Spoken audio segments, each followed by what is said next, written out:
What makes a leader that you genuinely want to follow? I mean, really, is it the corner office, the impressive title, maybe the salary? Or is it something? Right, Something else entirely? right. We often think of leaders as the people in charge, the ones making the big calls from the top. But what if the most effective leaders, the really inspiring ones, focus less on being the boss and more on how they can help you succeed? That idea, flipping the hierarchy around, Yeah. that's kind of what we're digging into today, isn't it? Yeah, absolutely is. That's the heart of servant leadership. It really is. Welcome to the deep dive. Today, we're taking a close look at this powerful concept of servant leadership. Yeah, an approach where leading actually starts with wanting to serve others. Serve first. And we're drawing our insights today from excerpts from a book that really drills down into the core attitudes, the skills, the behaviors, everything that defines this model. It's about getting past just the theory, understanding what it actually looks like day to day, working with real people. Exactly. So our mission for this deep dive, let's pull out the key nuggets from this material. What does servant leadership really look like in action? And maybe most importantly for you listening, what practical stuff can you take away and apply? Right. Whether you've got that formal title or not, how can you use these ideas to, I don't know, make your workplace better, be more effective? The source material kind of breaks it down nicely for us. Three main buckets. Attitudes, that's the inner beliefs. Skills, putting beliefs into action. And behaviors, the stuff you actually see. And the idea is anyone with a servant's heart, as they put it, can learn to lead this way. That's the premise, yeah. Okay, let's dive in. The foundation. Where does this whole servant leadership idea begin? Well, at its core, according to Robert Greenleaf, who first really articulated this, it starts with a feeling, a natural feeling that you want to serve first. Serve first, okay. And then, from that desire comes a conscious choice to aspire to lead. It's a really different starting point, isn't it? Totally different from someone who's maybe leader first, driven by, I don't know, power or... Exactly. Power, status, possessions. Here, the why behind leading is fundamentally different. It's about service. So the motivation is the key differentiator. Are you leading to have power over people or to empower them? You've got it. And Greenleaf proposed this thing he called the best test. He admitted it's hard to measure perfectly, but the question is powerful. What's the question? Do those served grow as persons? While they're being served, do they become, healthier, wiser, freer, more autonomous, more likely to become servants themselves? Wow, that's quite a standard. It is. And he adds, what's the effect on the least privileged in society? Do they benefit? Or at least, are they not further deprived? It's incredibly human-centric, way beyond just the bottom line. It really shifts the focus from typical metrics, doesn't it? Yeah. So if the goal is serving others and helping them grow, what does that actually look like day to day? Well, it means you're putting yourself at the service of others, genuinely, focusing on their needs, their interests, often before your own. Your personal needs take a backseat. To an extent, yeah. When it comes to helping followers grow, both personally and professionally, it starts with integrity, building trust. That's foundational. Okay. And it means actively helping others learn, develop, maybe even become leaders themselves. Fostering an environment where it's okay to experiment, take some risks, even mess up sometimes without, fear. That sounds like creating a very specific kind of culture, a nurturing one. It really is. The source talks about it being driven by the mission, yes, but also a place where people achieve goals and build strong relationships. So it's not soft. There's still excellence and accountability. Oh, absolutely. Demanding excellence, holding people accountable, but doing it within a context of community and support. Leaders empower people. They advocate for them, encourage them, share power, clear obstacles. Like John Maxwell's Law of Empowerment basically says. It's interesting. The author of the source material talks about their own journey, working all sorts of jobs, concession stands, engineering. Right. And realizing that deep job satisfaction wasn't really about the pay or the company's reputation. It was the environment, the day-to-day feeling of the place. And that search led them to explore things like servant leadership. Yeah, that personal angle really brings it home. It's not just some academic idea. It comes from wanting to create places where people actually thrive. Right. Okay, let's dig into that framework from the source, starting with attitudes, those inner beliefs that shape everything. What's a big one? A really key attitude is think and say we, not I. It sounds simple, but it's a profound shift. Being other-centered. Exactly. Consciously putting the needs, desires, contributions of others ahead of your own. You'll literally hear it in their language. Lots of we, us, our, much less I, me, my. They're focused on the common good, the collective effort. And they naturally share the credit. They're not looking for the spotlight for That themselves. flows right from serving first, doesn't it? It's not about my win, it's about our success. Mm. How does this connect to values? Values. The source really stresses they aren't just meant to be, posters on a wall. Stored on a shelf, as they put it. Right. They're meant to be lived practice. They should actively guide how you behave, how you make decisions. Servant leaders bring values to life by using them all the time, linking them to the vision, using them to build that sense of community. Any tips on how to actually do that? Yeah, the source suggests things like create a clear, concise value statement, maybe 4 to 6 key ones, prioritized. Use them constantly in communications, interviews, performance reviews. Maybe even pick one value to focus on each year. And tell stories. Definitely tell stories about people in the organization, past or present, who really embodied those values, make them real. So, embedding values in the culture. Got it. What about vision? Vision. Okay, the source says vision isn't everything, but it's the beginning of everything for a servant leader. The starting point for success. Pretty much. It starts with articulating a vision that's compelling, one that unifies people, energizes them, makes them genuinely want to work towards that better future. And it needs to be big. Yeah, the material calls it grand. It should appeal to everyone at all levels, help them see they're part of something important, something bigger than just their individual job. It's not just hit 8% return on sales. It needs a heroic context. That's a great way to put it. Like, every single thing you do contributes a little sparkle to this big light we're creating together. It gives meaning to the day-to-day tasks.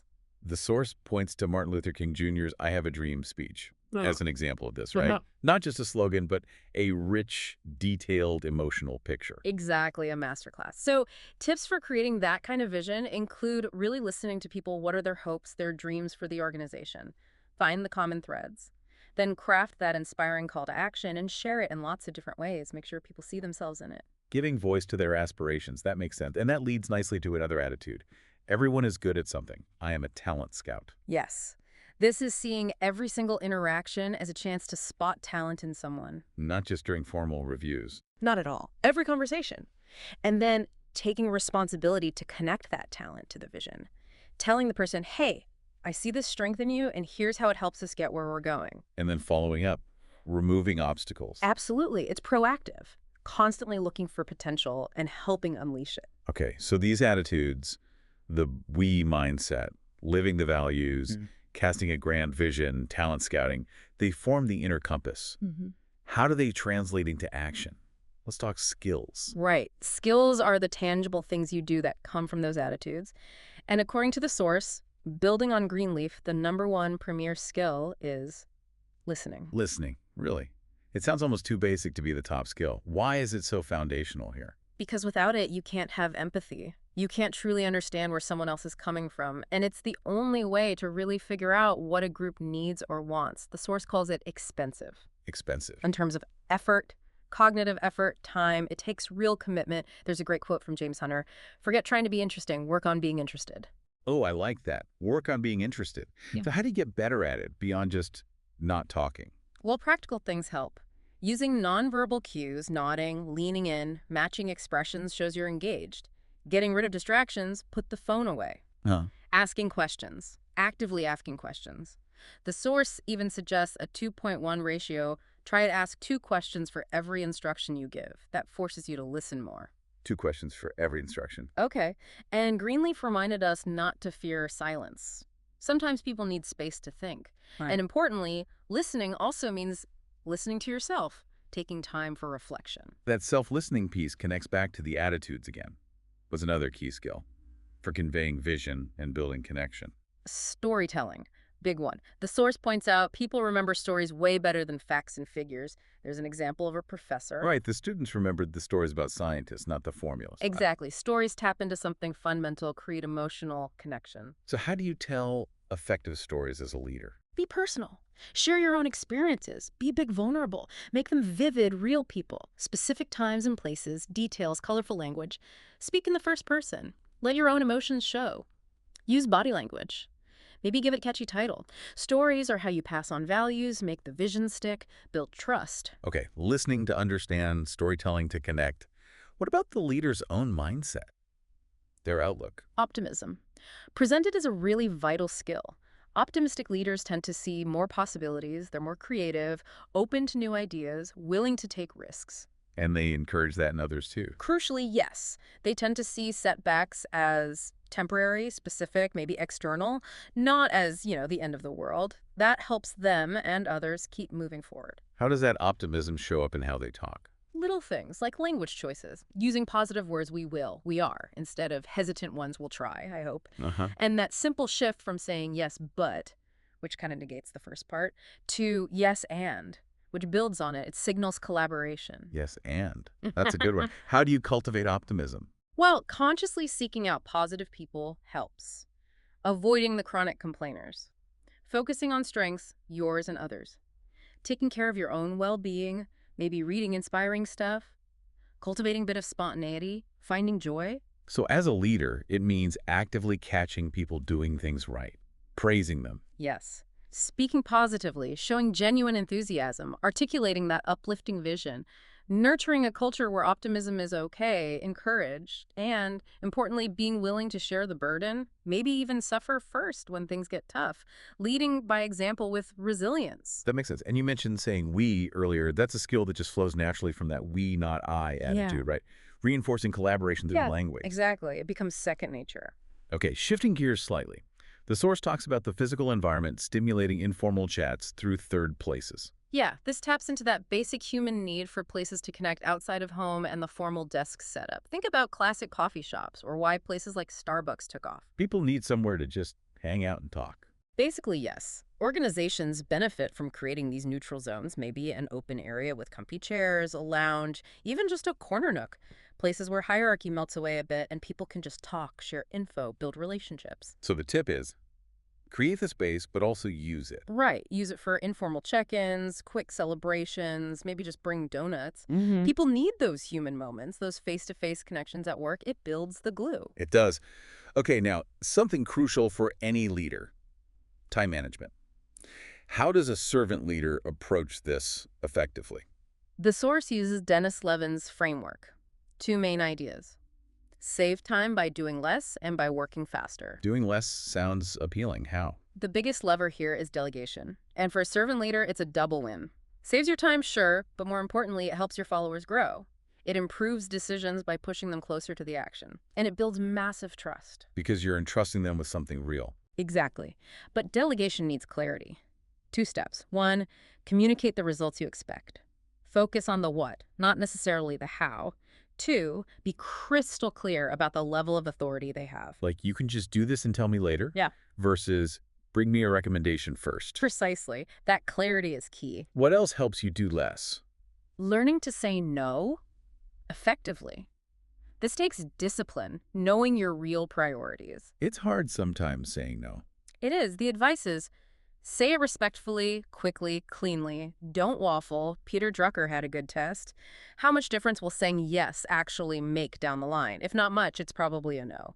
And you can soften it, right? Frame it as a compliment. Yeah, like, that sounds like a great project, and I appreciate you thinking of me, but right now my plate is full with X and Y. Got it. And then there's that memorable idea about monkeys. Oh, yes. Keeping others' monkeys off your back. Explain that one again. It's the idea that when someone brings you a problem, your job isn't to immediately take ownership, to take their monkey onto your back. Your job is to help them figure out the next step, to keep the monkey with its rightful owner. So you facilitate their problem solving, you don't solve it for them. Exactly. The source even mentions using plastic monkeys as a visual reminder. Don't let them pile up on your desk. I love that visual. Okay, so doing less frees you up. What about working faster? This is about things like prioritizing ruthlessly, filtering out interruptions, managing your communications email, messages efficiently. The goal being touch each message only once. Ideally, yeah. Quickly categorize. A, important act now. B, worthwhile read file delegate. C, junk delete. Clear desk, clear files. Leads to a clearer mind. It sounds simple, but it works. It does ring true. And then the basics. Maintain a calendar, keep a short daily to-do list, maybe just 5 to 10 absolute must-dos based on priorities, and crucially, carve out time for reflection. That links back to listening to yourself. Time management isn't just about being busy, it's about scheduling your priorities. Exactly. Not just reacting to everyone else's demands. Protecting that focus time. And what about those tasks we all avoid? The dreaded ones. The 10-minute rule. Just commit to working on it for 10 minutes. That's it. Often just starting is the hardest part. 10 minutes breaks the inertia. Practical stuff. Okay, last skill area. Running a meeting. And the source makes a really key point here. The most important work happens before the meeting. Preparation is everything. What kind of prep? Clarity on the purpose. Why are we actually meeting? Who really needs to be there? Think about information, expertise, but also authority to make decisions. And do we need people from different teams? Then a clear agenda with time estimates and maybe sending out pre-reading so people come prepared. So success is mostly baked in beforehand. What about during the meeting? Start on time, period. Respect people's time. Welcome everyone. Thank them. Briefly restate the purpose, the leader's role. Not to dominate, it's to draw out the best from everyone, manage any tricky dynamics, and guide towards consensus. Keep things on track. Yeah, use a parking lot for off-topic but important points, clarify confidentiality if needed, create an open space where ideas can flow freely at first without judgment. And the goal is consensus, not just majority rule. Right. Consensus means trying to reach a decision everyone feels heard on, understands, and can genuinely support, even if it wasn't their first choice. No winners and losers. Have you wrap it up? Remember Drucker. Listen first, speak last. The leader summarizes. What did we decide? Who's doing what? By when?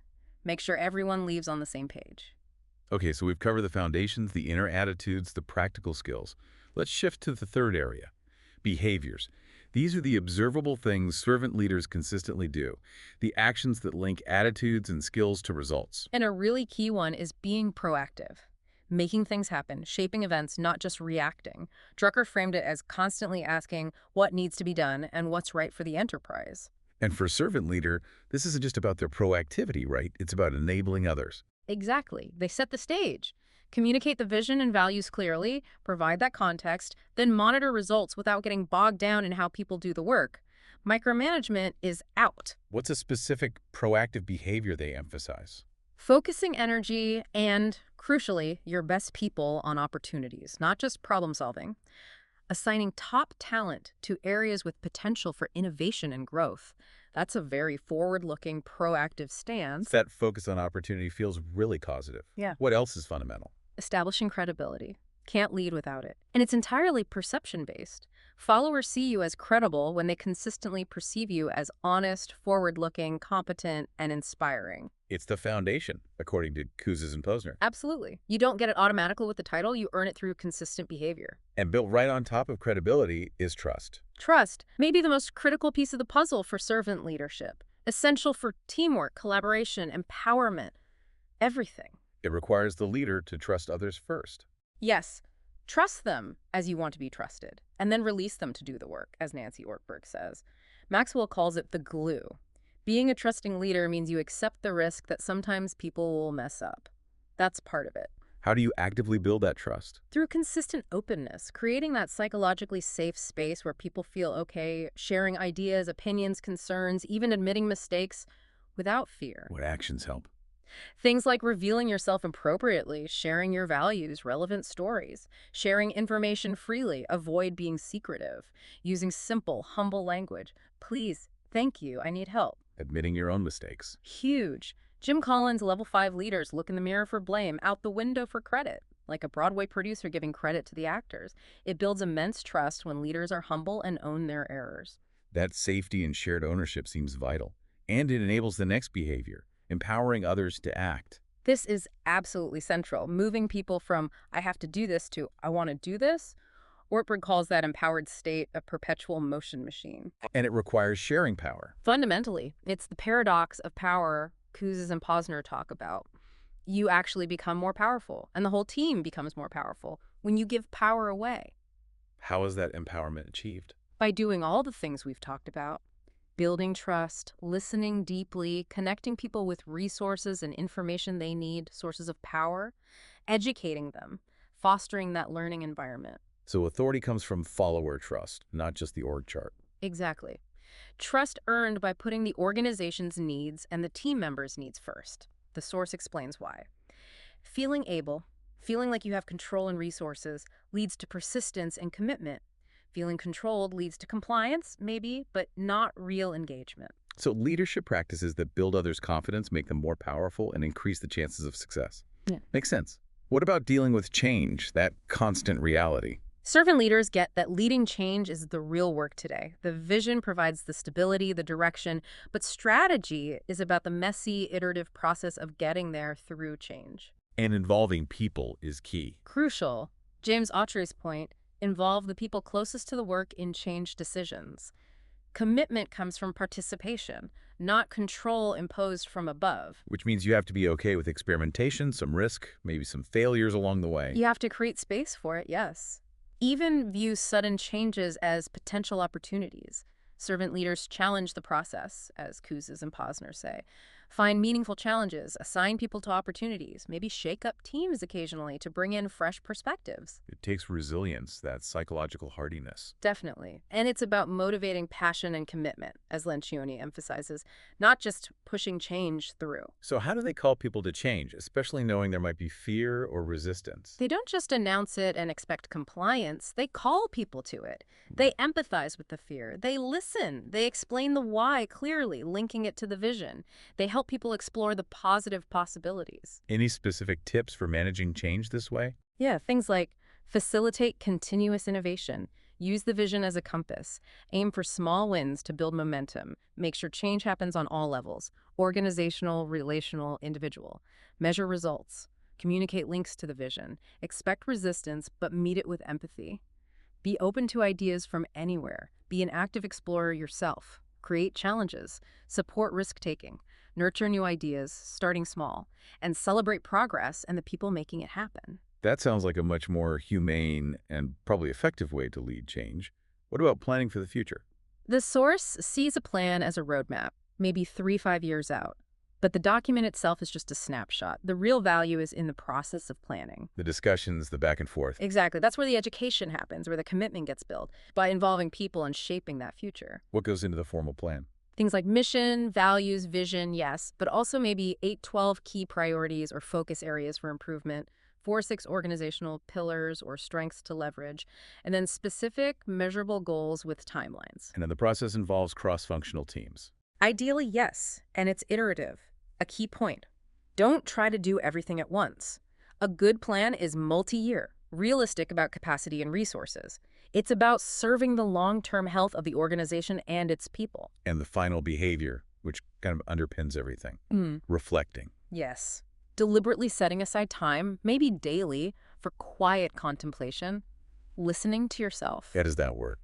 It involves looking back at your own experiences, peaks, valleys, themes, strengths, and applying that same kind of reflective analysis to the organization's past, seeing patterns, understanding what's really compelling for the future. And this reflection connects to intuition, or what Greenleaf called foresight. Exactly. It's crucial for decision-making. It's not just about gut feelings, it's about rigorous analysis. First, learn everything you can, then incubate it. Step away, let your subconscious chew on it. Be open to those aha moments, those hunches. Patience is key here. Don't rush it. Right. It's a balance of deep analysis and trusting that cultivated intuition.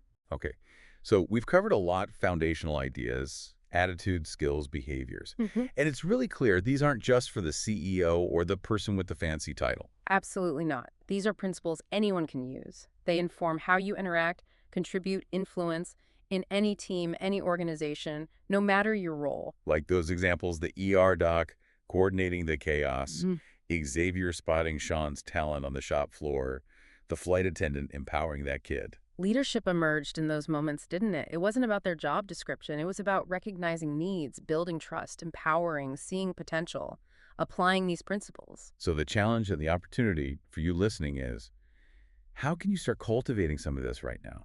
Maybe it's something small, like consciously shifting from I to we in your next team meeting, or dedicating just 5 minutes this week to really, truly listen to a colleague without interrupting. Practicing optimism when talking about a tough project. Or maybe tackling that dreaded task using the 10-minute rule. Little steps. They add up. So this deep dive really shows that servant leadership is about gaining influence, gaining power even, by consciously choosing to serve first, by giving power away, by empowering others. Earning authority through respect and trust, not demanding it through position. It's built on those attitudes, enacted through skills like listening and storytelling, and shown in behaviors like building trust, embracing change humanely, and planning together. And understanding all these pieces gives you a different lens, doesn't it? A new way to think about leadership, teamwork, your own impact. It offers really practical ways to help create those environments where people feel valued, motivated, and can genuinely grow and succeed, which is the whole point, really. And let's end by coming back to Greenleaf's powerful test. Do those serve grow as persons? It's the ultimate accountability question for this model. So maybe consider that for yourself this week. In your interactions, in your work, how can you consciously focus on enabling the growth, the well-being, the autonomy of the people around you? Keep that question with you as you move forward from this deep dive. Thanks for listening. Visit our library and subscribe below for more book summaries. This has been a Sprint Reads production.